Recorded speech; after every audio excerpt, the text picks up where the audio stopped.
Niigata, Japan, November 15th, 1977.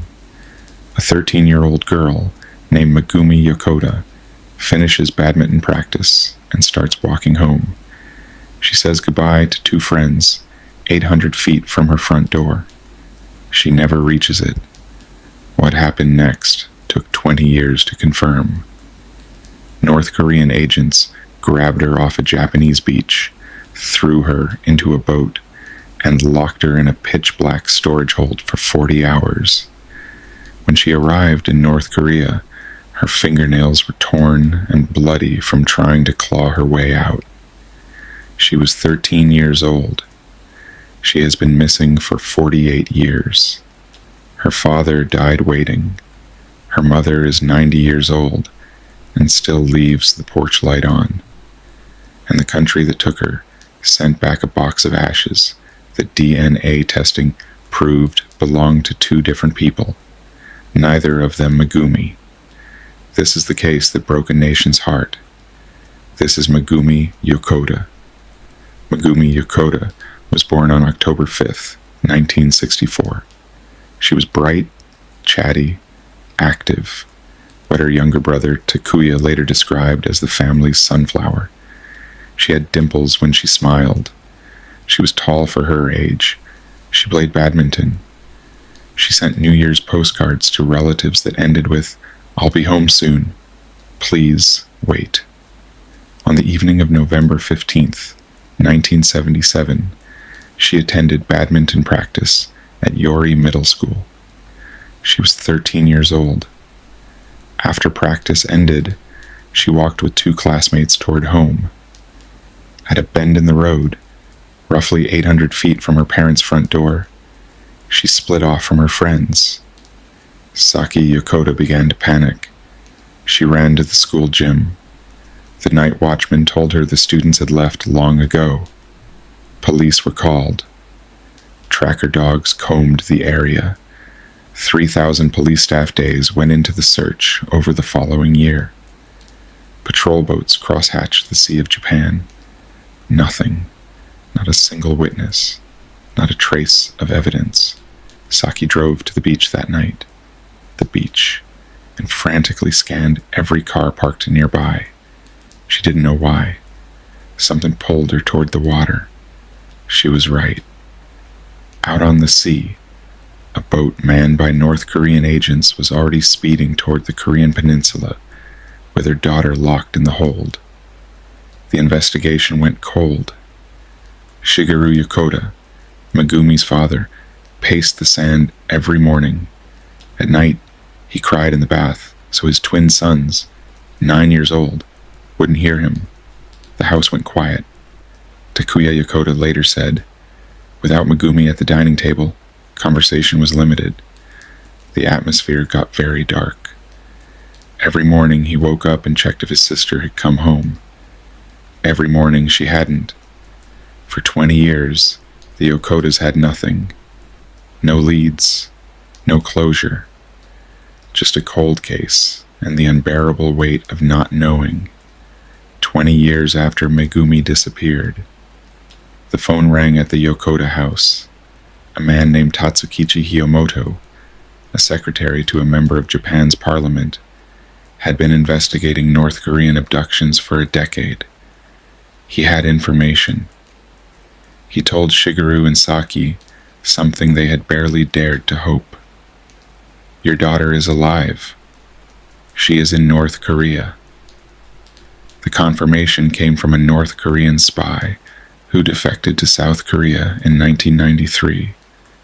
His name was An Myung-jin. He remembered Megumi clearly. "I was young, and she was beautiful," he said. He revealed that one of her kidnappers had told him the full story. The abduction was an accident. Two North Korean agents, finishing up a spy mission in Niigata, were waiting on the beach for an extraction boat. They realized they'd been spotted from the road. Fearing discovery, they grabbed the person who saw them. Megumi was tall for her age. In the darkness, they couldn't tell she was a child. She spent 40 hours locked in a pitch-black storage room on the boat, her fingernails torn and bloody from clawing at the steel door. She cried for her mother. She refused to eat. To calm her, her captors made a promise. If she worked hard and learned fluent Korean, North Korea had realized something. Kidnapped Japanese citizens weren't just loose ends to silence. They were assets. They could teach Japanese language and behavior at elite spy schools. Their identities could be stolen for false passports. They could marry other foreigners, forbidden to native North Koreans, and their children could serve the regime. Megumi was assigned to the Jong-il Political and Military University, teaching Japanese language and customs to spies who would later infiltrate Japan. One of her students was Kim Hyun-hui. Kim Hyun-hui testified that she had learned Japanese from an abducted Japanese woman she'd lived with for almost 2 years. She described her teacher in detail. It was Megumi Yokota. Let me slow down here, because this is important. The Japanese government knew, or should have known, that something was wrong. Coastal towns in the late 1970s were full of rumors. Locals spoke of strange radio signals, lights from unknown ships, Korean cigarette packets discarded by the shore. In August 1978, 9 months after Megumi disappeared, a couple on a beach date in Toyama Prefecture were gagged, hooded, and handcuffed by 4 men who spoke oddly formal, accented Japanese. January 1980, the Sankei Shimbun newspaper ran a front-page story. 3 couples had evaporated mysteriously along the coasts of Fukui, Niigata, and Kagoshima. The headline asked whether a foreign intelligence agency was involved. 17 Japanese citizens were abducted by North Korea between 1977 and 1983. Some analysts believe the true number exceeds 100, and the Japanese government, for nearly 2 decades, did not officially acknowledge any of it.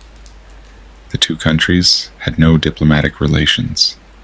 It was easier to ignore the evidence. When Japanese negotiators tried to raise the issue privately, North Korea denied everything and terminated the talks. For 20 years, the Yokotas waited while the government looked the other way. September 17, 2002, Prime Minister Junichiro Koizumi flew to Pyongyang to meet Kim Jong-il.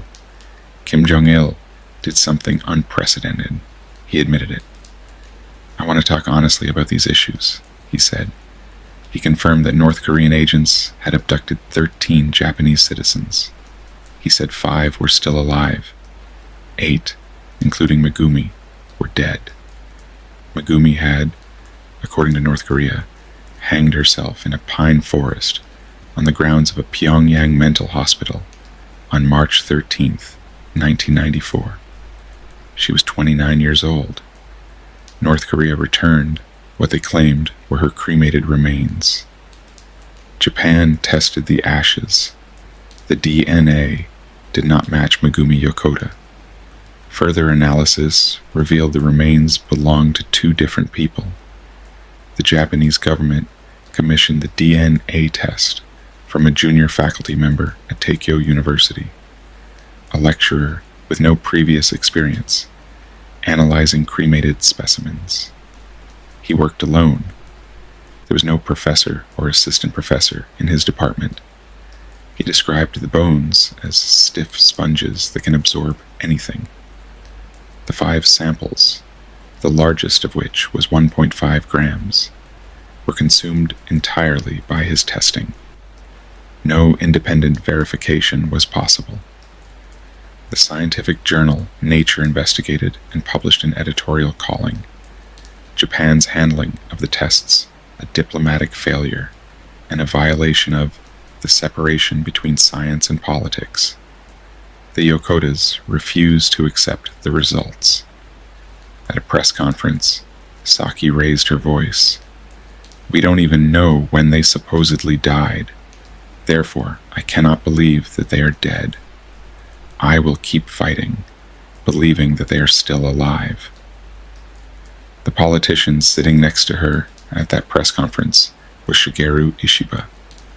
22 years later, in 2024, he became Prime Minister of Japan. He told Saki he had never forgotten her tearful plea.